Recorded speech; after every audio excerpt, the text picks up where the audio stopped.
PSCtalksന്റെ tricks and code എന്ന സെഗ്മെന്റിലേക്ക് ഹൃദ്യമായ സ്വാഗതം. ഈ സെഗ്മെന്റിനകത്ത് മാത്സിനകത്തെ PSC ആവർത്തിക്കുന്ന 2 ടൈപ്പ് ഓഫ് ക്വസ്റ്റ്യൻസിന്റെ ആൻസർ വളരെ എളുപ്പത്തിൽ എത്തിച്ചേരുന്ന മാർഗവും ട്രിക്കുകളും ആണ് നമ്മളിവിടെ പരിചയപ്പെടുത്തുന്നത്. ഇന്ന് നമ്മൾ പഠിക്കാൻ പോകുന്ന ചാപ്റ്ററിന്റെ പേരാണ് സമാന്തര ശ്രേണികൾ. സമാന്തര ശ്രേണികളിൽ നിന്നും PSC ആവർത്തിക്കുന്ന 2 ചോദ്യങ്ങൾ ട്രിക്സ് ആൻഡ് കോഡ് എന്ന സെഗ്മെന്റിലൂടെ നമുക്ക് കേൾക്കാം. ചോദ്യം ഇങ്ങനെയാണ്: 7 കൊണ്ട് നിശേഷം ഹരിക്കാവുന്ന എത്ര മൂന്നക്ക സംഖ്യകളുണ്ട് എന്ന് പറഞ്ഞാൽ 7 കൊണ്ട് കംപ്ലീറ്റ് ആയിട്ട് ഡിവൈഡ് ചെയ്യാൻ പറ്റുന്ന എത്ര മൂന്നക്ക സംഖ്യകളുണ്ട്. മൂന്നക്ക സംഖ്യകൾ ആരംഭിക്കുന്നത് 100-ലാണ്. 100-ലാണ് മൂന്നക്ക സംഖ്യകൾ ആരംഭിക്കുന്നത്. മൂന്നക്ക സംഖ്യകൾ അവസാനിക്കുന്നത് 999-ലാണ്. 100-ന് ശേഷം 999-ന് മുമ്പ് 7 കൊണ്ട് കംപ്ലീറ്റ് ആയിട്ട് ഡിവൈഡ് ചെയ്യാൻ കഴിയുന്ന എത്ര സംഖ്യകളുണ്ട് എന്നതാണ് നമ്മുടെ ചോദ്യം. അപ്പോൾ ശ്രദ്ധിക്കുക, ചോദ്യം ഒന്നുകൂടി പറഞ്ഞു തരാം. 100-ന് ശേഷം 999-ന് മുമ്പ് 7 കൊണ്ട് പൂർണ്ണമായിട്ടും ഡിവൈഡ് ചെയ്യാൻ കഴിയുന്ന, 7 കൊണ്ട് ഡിവൈഡ് ചെയ്താൽ റിമൈൻഡർ 0 വരുന്ന എത്ര സംഖ്യകളുണ്ട് എന്നതാണ് നമ്മുടെ ചോദ്യം. 100-നും 999-നും ഇടയിലുള്ള മുഴുവൻ നമ്പേഴ്സിനെയും 7 കൊണ്ട് കംപ്ലീറ്റ് ആയിട്ട് ഡിവൈഡ് ചെയ്യാൻ കഴിയില്ല എന്ന് നമുക്കറിയാം. 100-ന് ശേഷം 999-ന് മുൻപ് 7 കൊണ്ട് പൂർണ്ണമായിട്ടും ഡിവൈഡ് ചെയ്യാൻ പറ്റുന്ന ചില സംഖ്യകളുണ്ട്. അവരുടെ എണ്ണം എത്രയാണ്? എത്ര എണ്ണം സംഖ്യകളാണ് അത്തരത്തിലുള്ളത് എന്നതാണ് നമ്മുടെ ചോദ്യം. ഇത് 10ാം ക്ലാസ്സിലെ പുസ്തകത്തിലെ 1ാമത്തെ ചാപ്റ്ററിൽ വരുന്ന ചോദ്യമാണ്. PSC ഈ ചോദ്യം ചോദിച്ചിട്ടുമുണ്ട്. അങ്ങനെയാണെങ്കിൽ ഈ ചോദ്യത്തിൻ്റെ ഉത്തരം കണ്ടെത്താൻ സാധാരണ എങ്ങനെയാണ് ചെയ്യുന്നത് എന്ന് നമുക്ക് നോക്കാം. സാധാരണ ചെയ്യുന്നത് ഒരു ഫോർമുലയുടെ സഹായത്തോടെയാണ്. ഫോർമുല ഇങ്ങനെയാണ്: n = Tn - T1 / D + 1. ഈ ഫോർമുലയിലാണ് നമ്മൾ കണക്ക് ചെയ്യുന്നത്. ഇവിടെ T1 എന്നാൽ 100-ന് ശേഷം 7 കൊണ്ട് പൂർണ്ണമായും ഡിവൈഡ് ചെയ്യാൻ കഴിയുന്ന ആദ്യ സംഖ്യ. Tn എന്ന് പറഞ്ഞാൽ 999-ന് മുൻപ് 7 കൊണ്ട് പൂർണ്ണമായി ഡിവൈഡ് ചെയ്യാൻ കഴിയുന്ന അവസാനത്തെ സംഖ്യ. D എന്ന് പറഞ്ഞാൽ 7 + 1. ഇങ്ങനെ ചെയ്താൽ ഉത്തരം കിട്ടും. അപ്പോൾ നമുക്ക് നോക്കാം. നോർമൽ മെത്തേഡ്, സ്കൂളിലെ കുട്ടികൾ ഈ ചോദ്യത്തിൻ്റെ ഉത്തരം കണ്ടെത്തുന്നത് ഈ മെത്തേഡ് ഉപയോഗിച്ചാണ്. ഈ മെത്തേഡ് ഉപയോഗിച്ച് നമുക്കൊന്ന് ആൻസർ കണ്ടെത്തി നോക്കാം. നോക്കൂ, നമുക്ക് ആദ്യമായി 100-നെ 7 കൊണ്ട് ഡിവൈഡ് ചെയ്യാം. 100-നെ 7 കൊണ്ട് ഡിവൈഡ് ചെയ്യുന്നു. 10-ൽ ഒരു 7, 3 ശിഷ്ടം 0, 4 പ്രാവശ്യം 28 ശിഷ്ടം 2. ഇവിടെ നോക്കാം, 100-നെ 7 കൊണ്ട് ഡിവൈഡ് ചെയ്തപ്പോൾ ശിഷ്ടം 2 വന്നു. 100-നെ 7 കൊണ്ട് ഡിവൈഡ് ചെയ്തപ്പോൾ ശിഷ്ടം 2 വന്നെങ്കിൽ ഒരു കാര്യം മനസ്സിലാക്കിക്കോണം: 100 7 കൊണ്ട് പൂർണ്ണമായിട്ട് ഡിവൈഡ് ചെയ്യാൻ കഴിയുന്ന സംഖ്യ അല്ല. അങ്ങനെയാണെങ്കിൽ 100-ന് ശേഷം 7 കൊണ്ട് കംപ്ലീറ്റ് ആയിട്ട് ഡിവൈഡ് ചെയ്യാവുന്ന സംഖ്യ കണ്ടെത്താൻ വേണ്ടി 7ഉം 2ഉം തമ്മിലുള്ള ഡിഫറൻസ് എടുക്കണം. 7ഉം 2ഉം തമ്മിലുള്ള ഡിഫറൻസ് 5 ആണ്. ഈ 5-നെ 100-ന്റെ കൂടി കൂട്ടുക. 100-നോടൊപ്പം ഈ 5-നെ കൂട്ടുന്നു. 5 എവിടെ നിന്നാണ് കിട്ടിയത്? 7ഉം 2ഉം തമ്മിലുള്ള ഡിഫറൻസ് ആണ് 5. ആ 5-നെ 100-നോട് കൂട്ടിയാൽ 105 ആവും. 105 ആണ് 100-ന് ശേഷം 7 കൊണ്ട് ഡിവൈഡ് ചെയ്യാൻ പറ്റുന്ന ആദ്യ സംഖ്യ. ക്ലിയർ ആണേ? അപ്പോൾ നമ്മൾ ആദ്യ സംഖ്യയെ തിരഞ്ഞെടുത്തിരിക്കുന്നു. ആദ്യ സംഖ്യ 105. ഇനി ഈ ഫോർമുലയിൽ കൊടുക്കാവുന്ന അവസാനത്തെ സംഖ്യ കണ്ടുപിടിക്കണം. അവസാനത്തെ സംഖ്യ കണ്ടുപിടിക്കാൻ 999 നമ്മൾ ഇതുപോലെ ഡിവൈഡ് ചെയ്ത് നോക്കണം. 999 / 7. 9-ൽ ഒരു 7, ശിഷ്ടം 2 29, 4 പ്രാവശ്യം 28, 1 9, 2 പ്രാവശ്യം 14, ശിഷ്ടം 5. നോക്കാം, ഇവിടെ 999-നെ 7 കൊണ്ട് ഡിവൈഡ് ചെയ്തപ്പോൾ ശിഷ്ടം 5 കിട്ടി. ആ 5-നെ 999-ൽ നിന്ന് കുറയ്ക്കുക. അപ്പോൾ കിട്ടുന്ന ഉത്തരം എത്രയാ? 994 കിട്ടും. ആണല്ലോ, 994 999-ന് മുമ്പ് 7 കൊണ്ട് പൂർണ്ണമായിട്ടും ഡിവൈഡ് ചെയ്യാൻ പറ്റുന്ന സംഖ്യ. ഒരു തവണ കൂടി പറയുന്നു: 100-ന് ശേഷം 7 കൊണ്ട് കംപ്ലീറ്റ് ആയിട്ട് ഡിവൈഡ് ചെയ്യാൻ പറ്റുന്ന സംഖ്യയാണ് 105. 999-ന് മുമ്പ് 7 കൊണ്ട് പൂർണ്ണമായിട്ടും ഡിവൈഡ് ചെയ്യാൻ കഴിയുന്ന സംഖ്യയാണ് 994. എങ്ങനെ കണ്ടെത്തി എന്നത് മനസ്സിലായി. ഇനി നമുക്കിതിനെ ഫോർമുലയിലേക്ക് അപ്ലൈ ചെയ്യാം. ഫോർമുലയിലേക്ക് അപ്ലൈ ചെയ്യുമ്പോൾ Tn ആ പ്ലേസിലേക്ക് 994-നെ എഴുതുക. മൈനസ്, ഫോർമുലയിൽ മൈനസ് ഉണ്ട്, ഫോർമുലയിൽ മൈനസ് കൊടുത്തു. T1 എന്ന് പറഞ്ഞാൽ 105 ഡിവൈഡഡ് ബൈ D എന്ന് പറഞ്ഞാൽ ഡിവൈഡ് ചെയ്യാൻ ഉപയോഗിച്ച സംഖ്യ 7 ആണ്, പ്ലസ് 1. ഇനി നമുക്ക് 94 നിന്ന് 105 കുറയ്ക്കാം. 994 നിന്ന് 105 കുറച്ചാൽ 889 കിട്ടും. 889 ഡിവൈഡഡ് ബൈ 7 പ്ലസ് 1. 889 7 കൊണ്ട് ഡിവൈഡ് ചെയ്താൽ 127 കിട്ടും.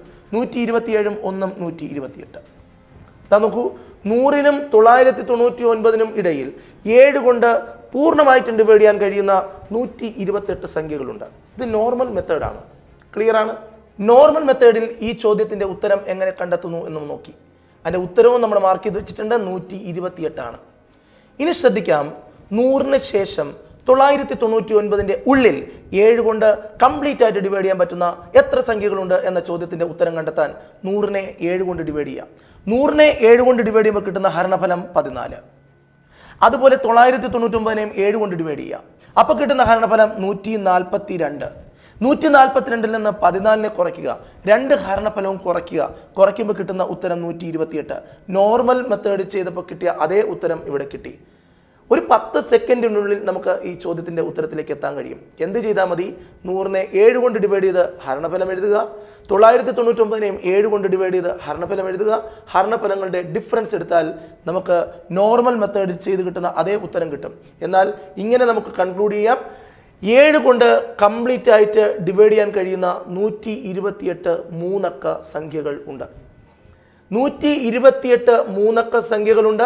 100നും 999നും ഇടയിൽ 7 കൊണ്ട് നിശേഷം ഹരിക്കാവുന്ന സംഖ്യകളായി. ഓക്കെയാണ്? ക്ലിയർ ആണ്? നമ്മൾ രണ്ടാമത്തെ ചോദ്യത്തിലേക്ക് പോകുന്നു.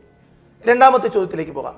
ഒരു AP-യിലെ 5 പദങ്ങളുടെ തുക 75 ആയാൽ മൂന്നാം പദം എത്ര? ചോദ്യം ഒന്നുകൂടി. ഒരു AP-യിലെ 5 പദങ്ങളുടെ തുക 75 ആയാൽ മൂന്നാം പദം എത്ര? വളരെ സ്റ്റാൻഡേർഡ് ആയിട്ടുള്ള ക്വസ്റ്റ്യൻ ആണ്. ഇത് 10ാം ക്ലാസ്സിലെ ടെക്സ്റ്റ് ബുക്കിനകത്തുണ്ട്. നോർമൽ മെത്തേഡിൽ ഇത് ചെയ്യാൻ അവർക്ക് പഠിക്കാനുണ്ട്.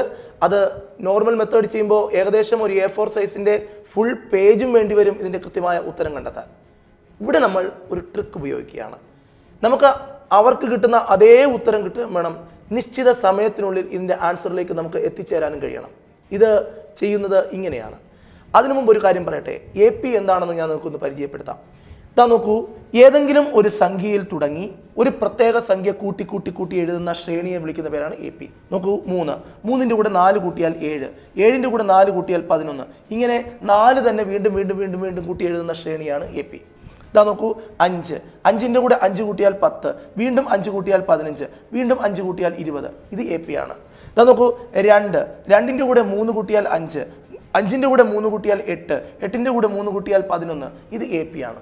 അതായത് AP എന്ന് പറഞ്ഞാൽ ഒരു നമ്പറിൽ തുടങ്ങി ഒരു പ്രത്യേക സംഖ്യ വീണ്ടും കൂട്ടി എഴുതുന്നു. എല്ലാ സ്ഥലങ്ങളിലും ആ നമ്പർ തന്നെ കൂട്ടി എഴുതിയാൽ അതിനെ നമ്മൾ പറയുന്ന പേരാണ് AP. LKG ക്ലാസ്സിൽ നമ്മുടെ ടീച്ചർ പഠിപ്പിച്ച 1 2 3 4 5 അതൊരു AP ആണ്. 2 4 6 8 ഇതൊരു AP ആണ്. 5 10 15 20 AP ആണ്. 10 20 30 40 AP ആണ്. 100 200 300 400 500 എക്സെട്ര AP ആണ്. അപ്പോൾ AP എന്താണെന്ന് മനസ്സിലായി. ഒരു AP-യിലെ 5 പദങ്ങളുടെ തുക 75 ആയാൽ മൂന്നാം പദം കണ്ടെത്തുന്നത് ഇങ്ങനെയാണ്. ശ്രദ്ധിക്കൂ. ഒരു AP-യിലെ 1-ാം പദം ഇത്, 2-ാം പദം, 3-ാം പദം, 4-ാം പദം, 5-ാം പദം. ഓക്കെ ആണ്. ഒരു AP-യിലെ ഈ 5 പദങ്ങളുടെ മിഡിൽ ടേം ഇതല്ലയോ? അങ്ങനെയാണെങ്കിൽ ശ്രദ്ധിച്ചോണം, മിഡിലിൽ വരുന്ന 5 ടേമിന്റെ മിഡിൽ ടേം ആരാ? 3rd ടേം, 3-ാം പദം. ഇവന്റെ 5 ഇരട്ടിയായിരിക്കും ഇതിലെ എല്ലാ ടേമിന്റെയും സമ്മ്. ശ്രദ്ധിച്ചോണേ, 5 ടേം വരുന്ന ഒരു AP-യുടെ 3-ാമത്തെ ടേം, 3-ാമത്തെ പൊസിഷനിൽ വരുന്ന ടേമിന്റെ 5 ഇരട്ടിയായിരിക്കും ഇതിലെ എല്ലാ ടേമിന്റെയും സമ്മ്. അപ്പോൾ ശ്രദ്ധിക്കണം, 5 ടേമിന്റെ സം എന്ന് പറയുന്നത് 3-ാമത് വരുന്ന ടേമിന്റെ 5 ഇരട്ടിയാണ്. അങ്ങനെയാണെങ്കിൽ 3-ാമത്തെ ടേമിനെ കണ്ടെത്താൻ 75 എന്ന് പറഞ്ഞാൽ എല്ലാ ടേമിന്റെ സമ്മ, അതിനെ 5 കൊണ്ട് ഡിവൈഡ് ചെയ്താൽ മതി. അപ്പോൾ ആൻസർ കിട്ടും 15. മിഡിൽ വരുന്ന ടേം 15 ആയിരിക്കും. അപ്പോൾ മിഡിൽ ടേം കണ്ടുപിടിക്കാൻ എന്ത് ചെയ്യണം? ടോട്ടൽ സം എത്രയാണോ, സമ്മിനെ നമ്പർ എത്ര ടേമിന്റെ സമ്മാണോ അതുകൊണ്ട് ഡിവൈഡ് ചെയ്താൽ മതി. നമുക്ക് ഉത്തരം കിട്ടും 15. ശ്രദ്ധിച്ചോണം, ഒരു പ്രോഗ്രഷനിൽ ഒരു AP-യിൽ 5 ടേം ഉണ്ടെങ്കിൽ അതിൽ മിഡിൽ ടേമിന്റെ 5 ഇരട്ടിയായിരിക്കും അതിലെ ടേമുകളുടെ സം. അങ്ങനെ നോക്കുമ്പോൾ മിഡിൽ ടേമിനെ കണ്ടുപിടിക്കാൻ സമ്മിനെ നമ്പർ ഓഫ് ടേം കൊണ്ട് ഡിവൈഡ് ചെയ്താൽ മതി. തുകയെ പദങ്ങളുടെ എണ്ണം കൊണ്ട് ഡിവൈഡ് ചെയ്താൽ മിഡിൽ ടേം കിട്ടും. അപ്പോൾ 7 ടേമുകൾ വരുന്ന ഒരു പ്രോഗ്രഷൻ എടുത്താൽ 7 ടേമുകൾ വരുന്ന പ്രോഗ്രഷൻ എടുത്താൽ അതിലെ മിഡിൽ ടേം 4ാമത്തെ ടേമാണ്. ആ 4ാമത്തെ ടേം കിട്ടാൻ തുകയെ എത്ര കൊണ്ട് ഡിവൈഡ് ചെയ്യണം? 7 കൊണ്ട് ഡിവൈഡ് ചെയ്യുന്നത്. 7 പദങ്ങളാണെങ്കിൽ ഇവിടെ 5 പദങ്ങളാണ് പറഞ്ഞിരിക്കുന്നത്. 5 പദങ്ങളാണ് തന്നിരിക്കുന്നതെങ്കിൽ മിഡിൽ ടേം കണ്ടുപിടിക്കാൻ സമ്മിനെ 5 കൊണ്ട് ഡിവൈഡ് ചെയ്യുക. 75നെ 5 കൊണ്ട് ഡിവൈഡ് ചെയ്താൽ കിട്ടുന്നത് 15 ആണ്. അതുകൊണ്ട് ഇവിടെ 3ാം പദം 15 എന്ന് നമുക്ക് മനസ്സിലാക്കാം.